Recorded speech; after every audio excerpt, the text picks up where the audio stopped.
The movie opens with Kell doing some fishing with his dad, Daniel. They take a break, sharing a Coke together, and overall having a great time.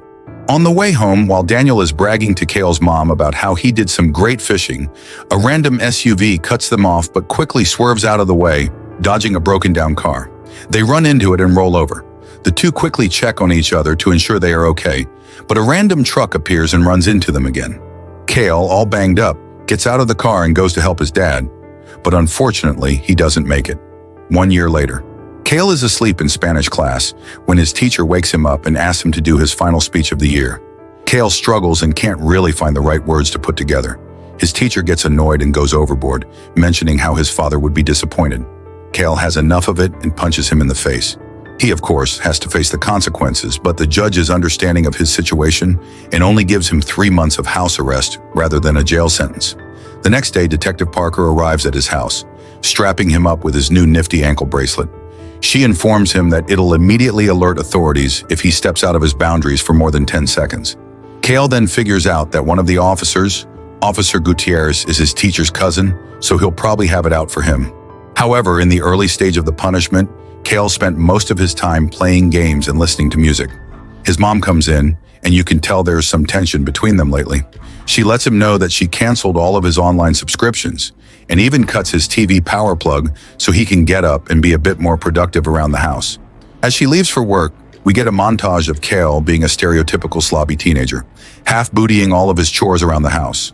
After all that hard work, he takes a nap but is quickly awoken to the sounds of his newest neighbors moving in next door. One of them happens to catch his eye quite quickly. His doorbell suddenly rings. Running to open it, he sees a bag flaming in front of the door. He steps on it, trying to put the fire out, but realizes it has dog poop in it. He sees the kids who plotted it laughing. He begins chasing them when one of them reminds him he's under house arrest. He quickly heads back home, barely making it in time, but it still signaled the police, who show up to arrest him. The next day, Kell, not wanting to take any more chances, sets up some strings as boundaries to ensure he won't step out too far. While doing so, he notices the new girl arriving home, so he quickly heads up to his dad's old office and creepily watches her through the window. He once again hears a knock at the door and goes to answer it. It is his good friend Ronnie. Kell gives Ronnie a good look at the neighborhood. First is Robert Turner, a quiet old man who seems to keep to himself. Then there are the kids that like to prank Kell, and lastly, the new neighbor lady. This time she's in the pool, arousing these fools. Later in the day, Kell is just swinging on the porch with not much to do. That is until the neighbor girl once again pulls into her driveway. He quickly heads to the mailbox, pretending to struggle with grabbing the mail to get her attention. This actually works, and she helps him out and introduces herself for the first time as Ashley. Later that night, while Kell is watching the news, he overhears about an unsolved missing persons case and that the suspect was driving a 1960s Ford Mustang with a dent on the left side. An alarm on his phone suddenly goes off, letting him know it's time to go and spy on Ashley. As he watches Ashley do her nightly stretching routine, her dad comes in and gets mad at her for unknown reasons. Kell diverts his attention to his other neighbor, Robert, who seems a bit suspicious due to his 1960s Mustang with a dent on the left side. This is concerning Kell a bit. The next morning, he takes a look at the paper that includes a bit more info on the missing woman's case. He decides to do some investigating with Ronnie. They find out that the circumstances surrounding the missing woman's disappearance are quite similar to several murder kidnappings in Austin just 3 years prior. They never caught the guy, but they did find 7 bodies in the house where the killer was staying, but with no traces to him. They quickly lose interest. The next day, Ronnie is around and they start spying on Ashley, who goes swimming in their pool. However, it doesn't last long when she notices them staring, so they hide in embarrassment. When they hear the doorbell ring, being the nervous teenagers that they are, they panic but eventually open the door to see Ashley. She pretty much invites herself in. She makes her way to Kell's messy room, which he and Ronnie try quickly to tidy up. When she finds the binoculars that he's been using to look at everyone, they quickly cover up the fact that he was watching her by letting her in on their suspicious neighbor, Robert, telling her they think he may be a murderer. They tell her about the Mustang, but minutes later, Robert drives out of the garage with the pristine, undented Mustang, baffling Kell. Ashley mentions a longhorn skull hanging up in his garage. Kell immediately makes the connection to the similar string of murders in Texas. Ashley gets interested and decides to hang around and help him investigate. After some hours, Ronnie passes out from a pizza overdose, giving Kell and Ashley alone time. She paints some hearts on his ankle bracelet and kinda starts flirting. Robert arrives home with a woman.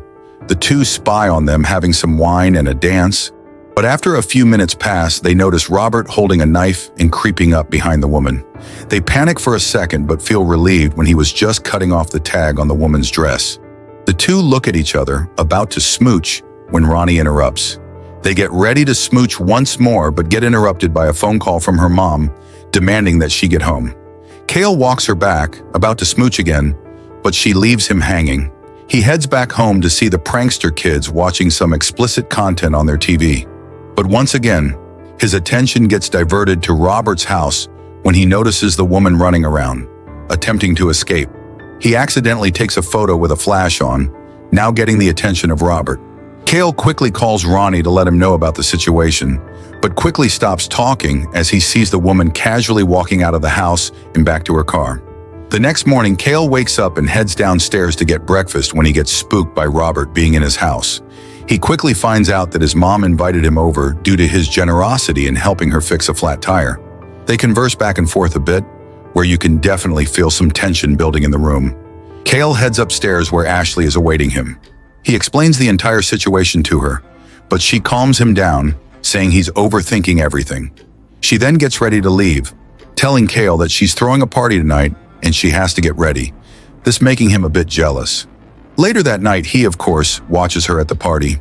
He sees a dude hugging her, and he doesn't like that very much, so he decides to set up his stereo and blast some loud music. Ashley gets quite upset and embarrassed as it diverts everyone's attention. She crawls through a window and snatches his iPod, threatening to leave the boundaries of the house if he doesn't stop. They're both a bit mad at each other, but Kell ends up spilling his heart out to her. She doesn't know whether to think he's the creepiest guy ever or the sweetest, but goes with the latter. They get ready to do some dirty stuff when Ashley notices Robert dragging some suspicious-looking bags into his garage. They decide to get to the bottom of this. The next morning, he sends Ashley to spy on Robert at the hardware store, while Ronnie gets the garage code to his house. Ashley eventually loses sight of Robert and gets ready to leave when he stops her at the car park. At first, he's casual, but then grabs her keys out of the ignition and gets into the car to have a serious talk. He informs her that he knows she and her friends are spying on him. He asks her to please stop as he likes his privacy. He then gives her the keys back and leaves. She gets back to Kell and Ronnie where she explains everything that happened. Ashley insists that Robert is right and they've officially gone too far. She pleads with them to stop investigating and spying on him. He then leaves and goes home for her parents' anniversary. Later that night, Kell constructs a device that allows them to view what his camera records on his TV at home. Ronnie suddenly comes banging on his door, telling him that he left his phone in Robert's car. Panicking, Kell sends him over there with the camera, and he heads in through the garage. Ronnie informs him of a terrible odor and a bag with blood seeping out of it. While he's investigating, the garage door suddenly closes, and Ronnie begins to yell and run for his life before the camera goes to static. Kell, not giving a damn about his ankle bracelet at that moment, heads over there with a baseball bat. But as soon as he steps foot in the front door, the police arrive and handcuff him. Robert comes out, prompting Kell to tell the police about the situation. They find him somewhat convincing and decide to check out Robert's house, only to find that the bloody bag is a dead deer Robert supposedly ran over a few nights prior. The police let his mom know that Kell will have to appear in court the next morning due to his actions. She's quite disappointed and angry, but she attempts to get him off the hook by going over to Robert's house and apologizing, hoping he won't press charges. Meanwhile, Kell goes to his room, getting jump-scared by Ronnie, who is pretending to be dead in his closet, obviously annoying Kell for what he just went through. He catches him up to speed, then shows Kell what all the camera captured when he was in Robert's house. And luckily, Kell notices something. He zooms in a few times on a certain frame, seeing a dead body preserved behind an air vent. At the same time, Robert knocks out his mom, then heading over to Kell's and stealthily hitting Ronnie over the head with a baseball bat. A fierce fight ensues between the two. After some battling, Kell runs out, attempting to leave the boundaries to trigger police attention, but Robert prevents him from doing so and knocks him out. He then ties him up and reveals his entire plan on how he's going to frame Kell. Taking too long to explain his plan, they hear Ashley call for him from downstairs. This distracts Robert just long enough for Kell to whack him in the face. He runs out to Ashley, who helps him fend off Robert until Kell pushes him over the stair rail, falling down to the bottom floor. They then get in his bedroom and lock the door. Robert tries to break into the room, forcing the two to escape through the window and jump into Ashley's pool. Kell tells Ashley to call the police while he goes to Robert's house to find his mom. He arrives and comes across a secret room in the house.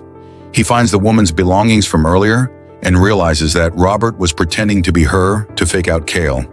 Meanwhile, Officer Gutierrez shows up to the party and enters the house. But Robert stealthily attacks him, breaking his neck. Back down at the basement, Kell makes his way through a weird maze thing when he finally finds his mom tied up. He cuts the ropes, but Robert catches her from behind. He throws her against the wall and fights Kell. He pins him up against the wall, and just before killing him, Kell's mom stabs him in the leg with a screwdriver. Kell then takes the opportunity to grab the head shears and stab Robert in the tummy. He pushes Robert through a broken floor into a puddle of water of corpses. The two then leave the house, happy to be alive. The next day, Detective Parker comes on over to take off Kell's ankle bracelet due to his good behavior.